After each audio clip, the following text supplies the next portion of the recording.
Morning, afternoon, or evening to our viewers and listeners. I'm Michèle Kline with Kline Hospitality, and I'm here with Stephanie Ledger from First Rate Hospitality, my co-hostess, and um, psychic, second, first, right, left. So excited to be here today, Stephanie. What are we going to talk about? Oh, yes. Well, we have another edition of our pet peeves. And this time we'll be giving Michèle Kline her rapid fire on her pet peeves on our departments that we have selected. So it's going to be another one of knowing what just irks you when you go to those hotels and you're ready to pull your hair out. Bring it on. Let's do this. I'm ready. All right. So let's start off with front office. What are your pet peeve when you're looking at the front desk, the arrival, departure, anything would you say with the front office area? So for any team member in that particular department, eye contact is my biggest pet peeve. It drives me crazy when I get to a team member and I am the one who has to initiate the conversation with a hello or an acknowledgement. Like literally, I'm standing right in front of you. How are you today? Yeah. But how are you today? Right? So making eye contact, especially when you're having that interaction or you're pushing for that interaction and the team member is either too shy or too occupied doing something else that they won't make that eye contact. That just drives me crazy. Oh yeah, me too. And then they keep, it's not like, okay, let me ask you the first question and not make eye contact, or make eye contact and then the following questions don't make eye contact. It's just from A to Z. You could be having about a 2-minute conversation and the person doesn't even know what you look like because they never even looked up to even make eye contact. One of these days I want to make like just a funny face and just be like, well, maybe if you looked earlier. Maybe I caught your attention now, didn't I? Yes, exactly. That's so funny. Oh yeah, but I would, yes, eye contact's big. And then here it is, it's your first arrival impression or your, last departure impression. And then you're going to be like, wow, that person didn't even look at me. So do you feel valued as a guest Yes, as well? yes. All right. What's your so next? Now when you're up in housekeeping, so you've arrived, we're going to do like a guest journey here. And so now you've arrived and you're in the housekeeping department. So here, what is your pet peeve with the housekeeping department? So my pet peeve on the housekeeping department has to be hair. Oh, yes. Any shape, any size, any color, anywhere is my pet peeve in housekeeping, to the point that a few years ago, I had taken over a project at a specific property not too far away from Vegas. And that is all I could find in every single room. If there was one pattern, one item that I could see in every single room was hair. Yeah. Whether it was in the bathroom floor or whether it was on the sheets or stuck in between the comforter, wherever, or edging, there was hair. It was crazy. It was almost like none of the vacuums worked. Yeah. So I committed to the team that if for every inspection that I did on a specific team member, that there was no hair, I was going to bake cookies and bring them over to the next shift. So that became a tradition after that. But anyway, there were less times that I was baking cookies at the beginning of that journey than there were at the end. So that's a good sign. We made progress, but definitely hair just drives me crazy. I think it's the worst way to tell a guest, hey, there was a guest here before you, right? And that's intrusive. Yeah, absolutely. And even like saying if you're how you're saying any size, color is like, okay, here you are, a female checking in and you're seeing, around the sink of, like facial hair from the previous guest. And, it's just, yeah, it's I not can't tell you the amount of times I've checked into rooms and there were blonde hairs on the good. bathroom or on the shower curtain, and I am brunette. There's no way that is my hair. So yeah, repulsive. Yeah, yeah, and especially even yeah, just and not even just in the guest room, but by the pool area, the different areas in the hotel. Anywhere, Yeah, it's just anywhere.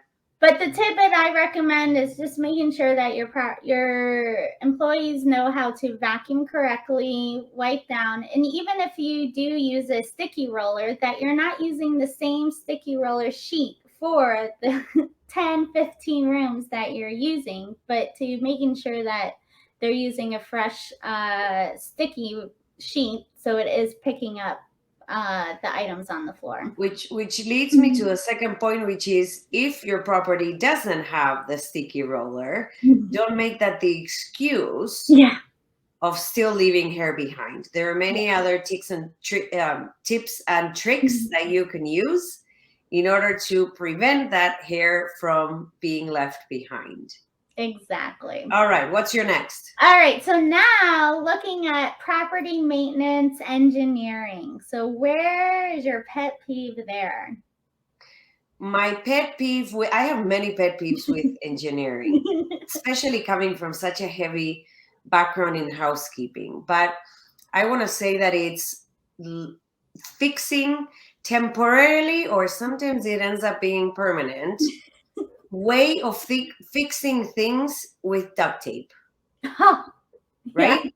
And you name it. It's like from um, carpets, like rips or tears on a carpet, to something on a wall, to a table or a chair, or duct tape drives me nuts. Yeah. And something that engineering does, especially in these bigger properties, monstrous properties in the gaming sector, where your team is, usually doesn't, you don't have the budget for the proper amount of team members to keep up with your PM program and all these beautiful things, which always seem to be an excuse or an explanation.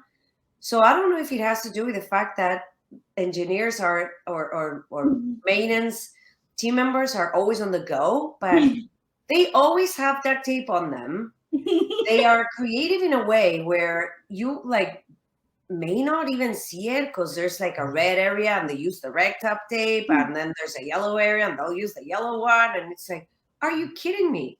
Next thing you know, if you truly pay attention, there's duct tape everywhere. And I know Yeah. that the viewers and the listeners of this specific episode will go back to the properties and you're going to start seeing the duct tape. You'll see it. Yeah. I'm conditioning your brain now. Yeah, exactly. And along those lines with the tape, I would have to say also the painter's tape. So you'll see them that the paint is obviously dried and been dried because now dust is pretty much already being collected on the baseboard of the ledge.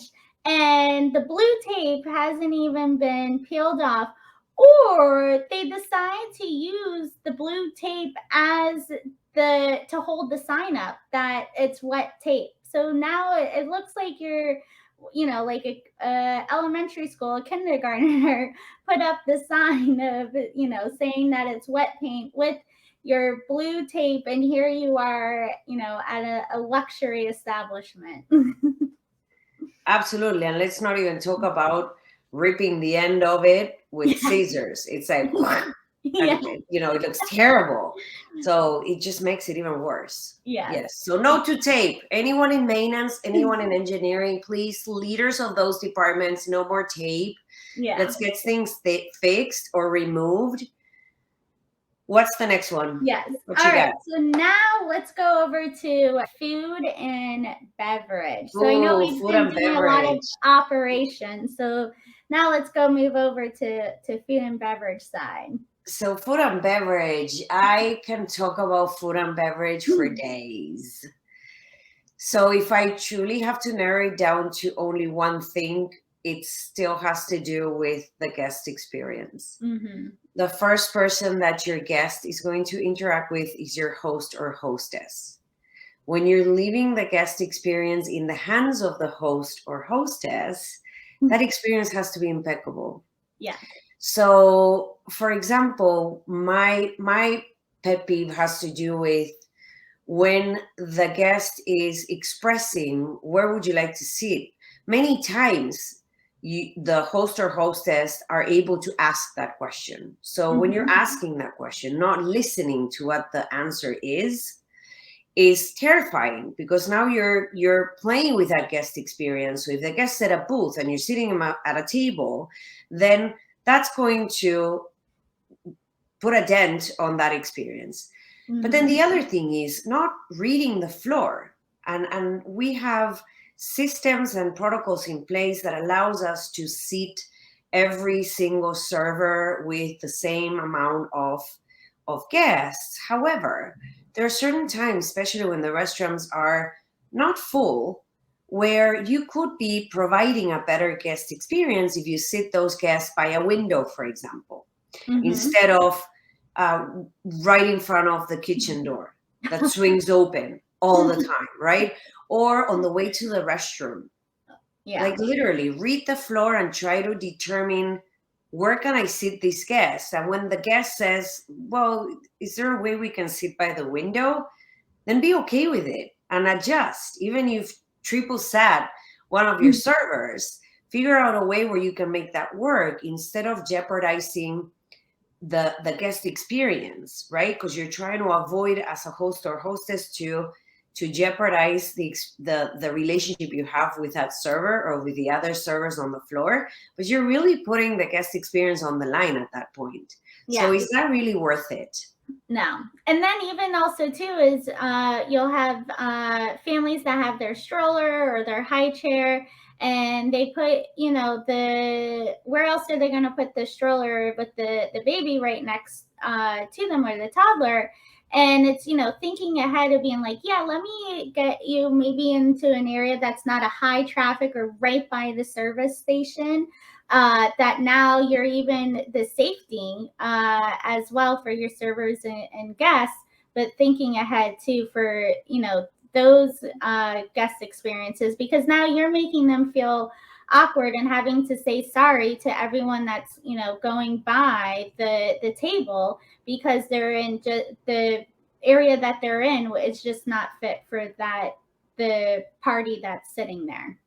Yeah, absolutely. I think we could do a full episode focusing solely on host and hostess and on the F&B side for sure. Oh yeah. Yeah. It's all about that first impression and lasting impression too. Yes.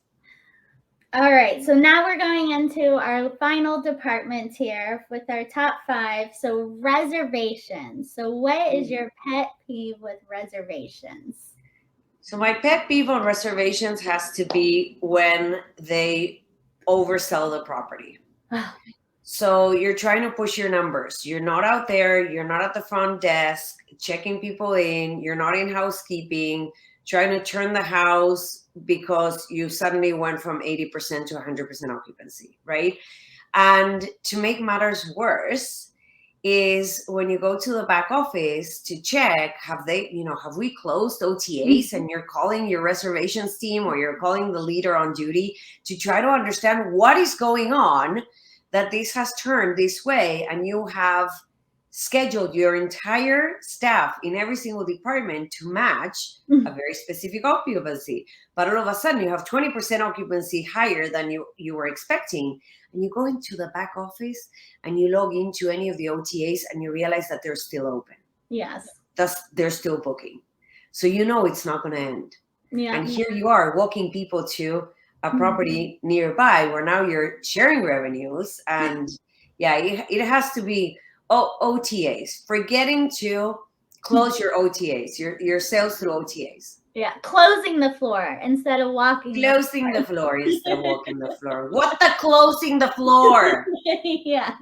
Yes. Yeah. And I feel that this is a department that, may tend to be more off property.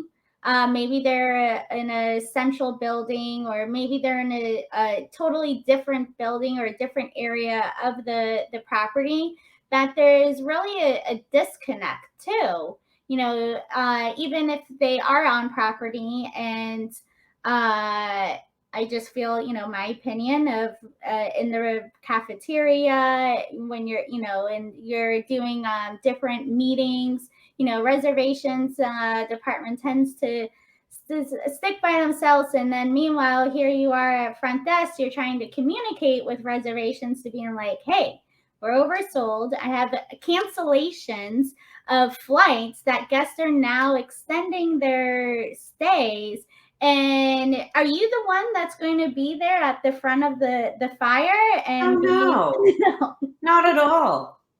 no.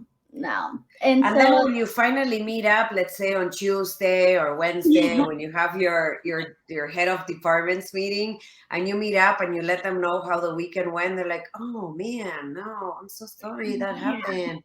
And you're like, "Dude, you're gonna do this again yeah, every weekend. It's yeah, happening, right?" So I owe anyone who has worked with me knows that I am an absolute lover of cross training, yeah, right? Making sure that the departments don't operate as silos and they can comprehend what the life is in the shoes of. yeah, That is something that I want our viewers and listeners to take with them today. If yeah, you're in reservations, spend a few hours on a Friday night, on a high checking night at one of your properties, yeah. Absolutely, because that will give absolutely. you perspective. Yeah. And even vice versa is also too of having your front office spend time in reservations, because reservations is also too feeling the pressure from the ownership, Yeah. from to making sure that they're hitting certain goals, that they're being competitive, in the market. And there's a lot of pressure that they're under as well, that we don't see it being at the front office or in operations, and may not understand their madness to it, to making the hotel money. But yeah, I would have to say making sure of that cross trained department too, Michelle. Great suggestion.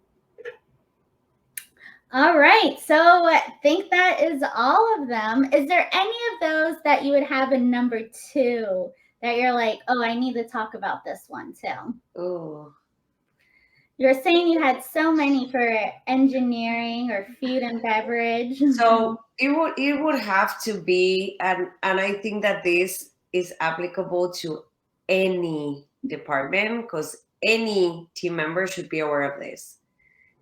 When you see team members walk by, regardless of what department they operate in, when you see them walk by either a piece of paper or a straw that was like placed inside a planter, for example, that is, someone thought it was so funny, or perhaps it's like one of us that will plant it there and see how long it'll take for them to see it. Yes. It could happen either way.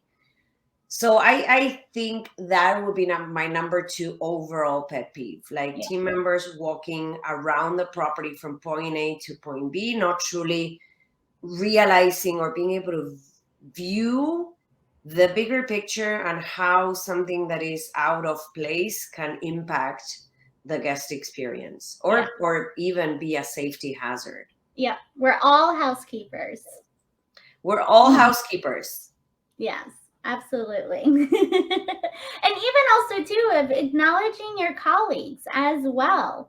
Don't just walk by them with your blinders on. So now you're not picking up the piece of paper that you just walked by, but then also too you're approaching another colleague that's getting ready to go out to the fire, and not even the acknowledging of saying a hi or good luck or nice seeing you or anything. Of just it's just two ships in the night crossing by, and that's no team engagement either. Agreed. Opportunities missed for sure. Absolutely. All right. Well, this was fun doing another quick fire challenge of shooting out of our WTF pet peeves in various departments. Can't wait till we do another round. And you never know which department we may call out on our pet peeves. But until next time, we'll see you. And you never know, but make sure that you're walking those floors. Walk the floors. We'll see you soon.